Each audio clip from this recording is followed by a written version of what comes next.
The Dig is actually not a very earthy film, though there is intelligence and sensitivity and a good deal of Anglo-Saxon restraint and Anglo-Saxon charm, thoroughly embodied by the fine leading performers Carey, Mulligan and Ralph Fiennes.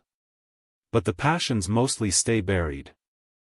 And the movie is disconcertingly structured in such a way that we are first asked to invest in these two intriguingly complex personalities, but then, just when their emotions might get disinterred, the focus shifts to a younger pair with more obvious romantic potential.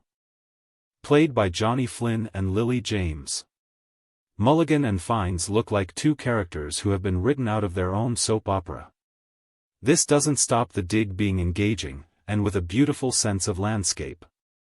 It is based on the true story of the sensational Sutton Hoo excavation in Suffolk on the eve of the Second World War. An Anglo-Saxon burial ship was found by the self-taught working-class archaeologist Basil Brown, whose historic discovery the academic establishment instantly tried to appropriate, without credit. He had been hired by the local landowner and widow Edith Pretty, who had long nursed an instinct that there was something in the mounds, on her property. The movie is vigorously adapted by screenwriter Moira Buffini from the 2007 novel by journalist and author John Preston, whose Aunt Margaret Pigott was involved in the Dig. Ralph Fiennes plays Brown, a tough, self-reliant man of few words and an outdoor tan, who does a fair bit of pipe filling, pipe smoking and pipe biting. Fiennes plays him as someone who knows his worth. And he insists on getting £2 a week from Mrs. Pretty for his work and for his lifetime's knowledge. Mulligan is Edith Pretty, intelligent, beautiful, lonely and mysteriously moved by what Brown is uncovering and by Brown's own quietly messianic sense of purpose. But then the grand folk from London arrive, intent on taking possession of their precious discovery. Ken Stott is on great form as the pompous British Museum archaeologist Charles Phillips, his face as fierce and red as a Toby jug. But along with Phillips is the mousy scholar Stuart Pigott, Ben Chaplin, a dull fellow who is failing to satisfy his young wife Margaret, Lily James, emotionally. And she is attracted to Edith's, fictional, cousin Rory, Johnny Flynn.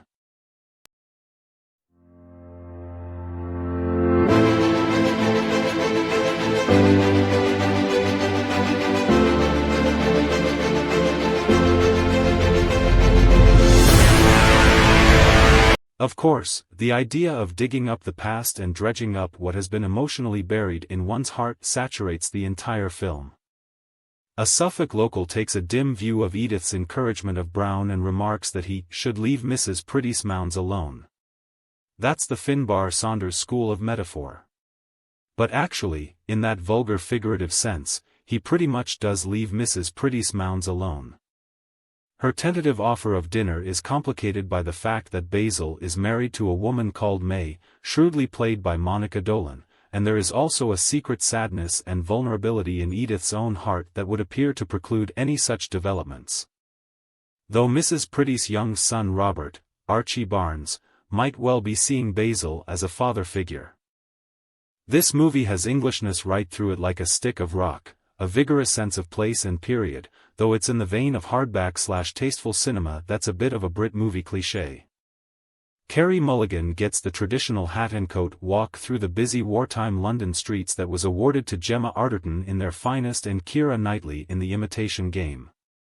The story itself is rooted in the robust literary tradition of L.P. Hartley, Bruce Chatwin, Graham Swift and Ian McEwan, with some Larkinian musing at the end about what will survive of us in 1,000 years.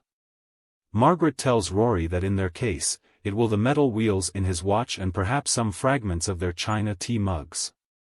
No nonsense about love. The first act about Edith and Basil is arresting and the discovery scene is great, but where will their relationship go? The second act gives us a young love story with much less depth.